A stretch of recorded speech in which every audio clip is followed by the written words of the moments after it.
I got a problem with that. I just do. And so our emphasis on those two courses was essential for STEM, I think. If I were going to go back to vet school, would I take Algebra 2? Absolutely. I know I took Algebra 2, I took trig and solid geometry and every other math course I could take. Some of it by what was in an open book, because we didn't have a teacher in trig at my school.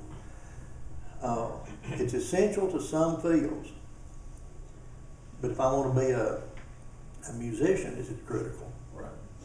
Well, we actually agree in terms of, say, a fine arts or humanities pathway, where the requirements would be different, where maybe English would be a 4-year requirement. Now, one of the things that you have done, and you already said, was you've eliminated, which I believe is recommended and distinguished. I'd like to go to one certificate. One certificate. Okay, now, does that mean that under the top 10% rule currently, or whatever it is, the 7.3% rule of graduates, well, I've forgotten what the number is exactly, do you know? It's been reduced from 10% to some other number, but who get automatic admission into any school in Texas, including obviously A&M, could be in a position where they would take a relatively modest academic course load, score, get straight A's, and obtain automatic admission into A&M. And I think you'll quite candidly see some of that. Everybody games the system. They game it by changing schools. They game it by taking which courses they can do the best in. Sure. I think we'll always see a gaming of that system as long as we have a cap of a fixed amount of students in A&M and UT. I'm not sure that we can get by that by anything we do. Quite honestly, I'm not, as much as I love A&M and UT, I'm not willing to let that drive decisions for the vast majority of the kids in the state of Texas who do not attend those universities. As great as they are, the vast majority of our students will, over half of them will go to community colleges, yes, where we have some concerns we share there. And so I'm not willing to let the gaming of a system of who gets into A&M and UT drive policy that much, as controversial as it is. I understand. Would you be willing to try to answer some questions from the audience? I love questions from the audience. Does anyone have questions for Chairman Aycock? And suggestions. I mean, we're looking sure. at We want to try to limit the speeches, but that'll be on my bailiwick. But yes, sir. I had a good question. I was just asking Ryan here. What if we had state colleges and maybe junior colleges have programs that were not necessarily driven to graduation from high school? So like you mentioned with your daughter, what if, she's a exceptional, art student or music student? Well, what if, our state colleges and junior colleges are looking and seeking for those types of candidates? Well, I think many of them are. The cap only occurs at A&M and UT, and even A&M has some wiggle room left. But North Texas, for example, actively goes out and recruits music people. Texas State recruits both music and arts and theater majors. And, my son-in-law's degrees from Texas State in graphic design. And they actively recruit fairly narrowly in many of those programs. And part of the problem with their cap, just to go back to that for a minute, is that the cap is driven by a percentage, and if you have a situation where everybody that's going to, say, UT is a political science major, and they oversubscribe their political science department and undersubscribe their engineering department, you still got to let those kids in because of our present cap rule. It's very awkward. I mean, it doesn't drive filling the needs of those various colleges and departments. And so to your question, I think many of the universities do recruit by college, department, and faculty, and they use things that are not necessarily driven by class placement. Did that get at what you were talking about? Similar. I was actually referring to, say, for example, currently we have 16 tests that you're required to take. Well, if someone doesn't pass those 16 classes, most prerequisites to any colleges, you have to have a high school degree. But what if you are still capable and competent enough to have a degree, but not necessarily through the current standards, without actually going and That's why I think we ought to get down to 5. I agree. Thank you.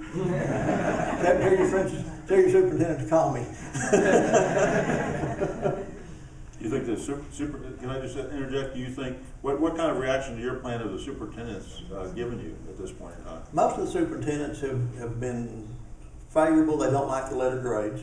Right. I think Bill and I both Right. agree on rating these schools instead of just one word that says academically acceptable or academically unacceptable. We want to broaden that to more than one field. In my situation, I like to broaden it to academics, financial, and community involvement. I call it the ABCs of schools, where it's not all just about testing, but it is still an important component of their rating. And I want to give them letter grades, guys. The superintendents don't like letter grades. They don't mind passing them out, but they don't want to get them. Yeah, I mean, I would just quickly add, we're supportive of that effort too. Governor Jeb Bush championed that in Florida, and it's now in 10 other states where they get A through F. And Jeb Bush says, and he'll be here at the end of the month, I hope you're going to get an opportunity to visit with him, that one change drove more academic performance increase than anything else he did. So we're certainly strongly supportive of that. Our present system, for those of you who don't know it, has just a one-word moniker: academically acceptable, unacceptable, whatever.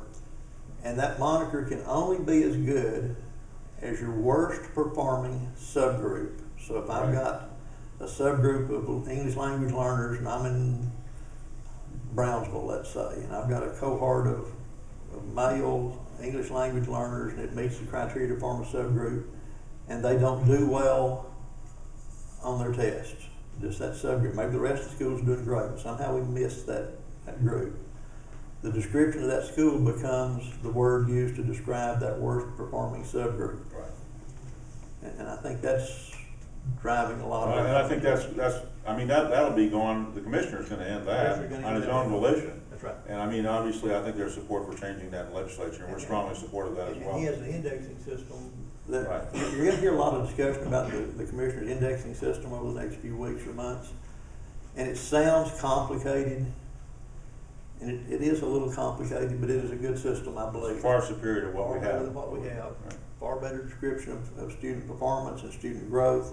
So don't let the difficulty of describing it. I mean, we had like a 2-hour meeting with them, and it kind of makes your head spin in a place or two.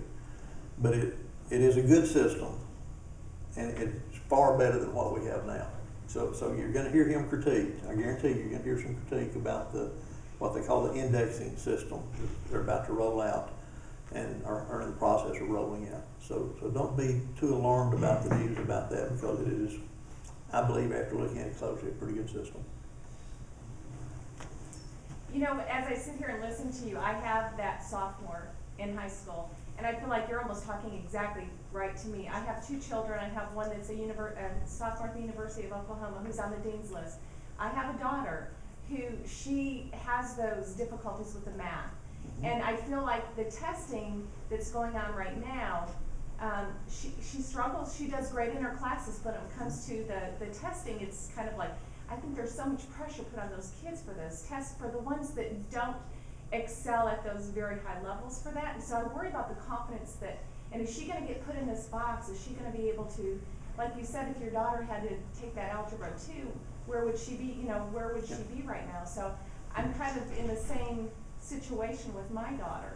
And it's more not a question, but it's more of a statement saying, I hope that our kids don't get put in this, this testing where they get kind of, they're telling that if you get stuck in this testing, if you don't get to where this point is, that it kind of may shift their direction of where they go. Finding the balance between maintaining rigor and accountability and expectation of students, and finding that balance point that says we want those things, but we don't want a test to be the be-all, end-all in the life of a child. And finding that point of balance is really difficult, because you don't want it to become, I was on the school board when they passed HB 72, and I see Bill Haley all the time, and it was his bill, and we talk a lot. We don't want to go back to a time when, pat you on the back, you're doing fine, Bill, you get an A. Because I liked Bill and he was doing okay, and he didn't cause me in trouble in class. I don't want to go back to that. But I also don't want to find a place that forces children into choices that they would not make on their own, and into paths that they have very little chance of succeeding in. And finding that balance is very difficult. And part of that balance, if I can just say, part of that balance is, you know, most of the people in this room, I mean, took final exams in high school, and it counted as a part of your grade, and somehow it wasn't this level of anxiety. I mean, we have two boys and a girl, and of course the boys never experienced any anxiety about academics in their entire life. Now the girl's a little bit different. But the point is that a final exam that counted as part of your grade was the normal course of action in high schools forever. And there wasn't this heightened level of anxiety. I think the adults in the system need to dial it back. All of this benchmark testing and all this test preparation is not driven by the state of Texas. It's driven by the superintendents who worry about their reputation. And I think that if we took a little more balanced approach and said, okay, we're going to sit down, we're going to work hard every day to teach the materials and not worry about so much about the test, that everyone would be better for it. And I think it's somewhat disappointing that the reaction has been placing such intense pressure on the kids, because the kids mirror what's the teacher and the principal, et cetera. It falls on them, and it's unfortunate.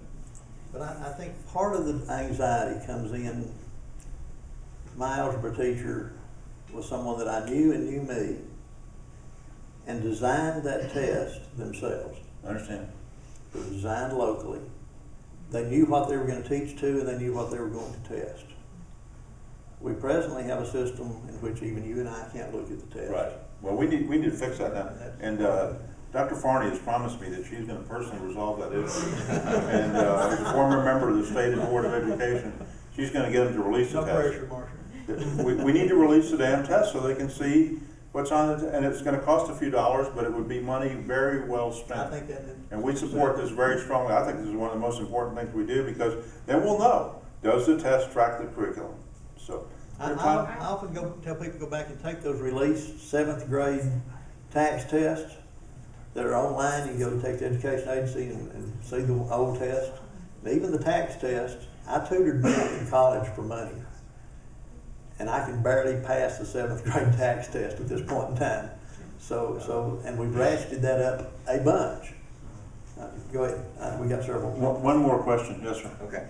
I wonder, as I hear you speak, how much of it has to do with the way that teaching is approached this day, as opposed to, I'm not so sure what was wrong with, I went to school in the 50s and 60s, and went in a predominantly Hispanic high school and then grade school, and a lot of the guys that I went to school with, had been brought over from Mexico, and those guys are engineers, and they've done well. Sure. So has there been a change to the way that we approach teaching, especially those groups that maybe has created a different environment, in which they're less successful? Depending on who you talk to, many people would tell you that the teaching to the test that we have, take care, Ken. Many people would tell you that the fact that we have taught to that test to the exclusion of more creative thinking is part of our dilemma. There's all kinds of philosophies, and there's people who PhDs on all that stuff. Suffice it to say that my education as a 1965 graduate of Moody High School wouldn't get me out of school today.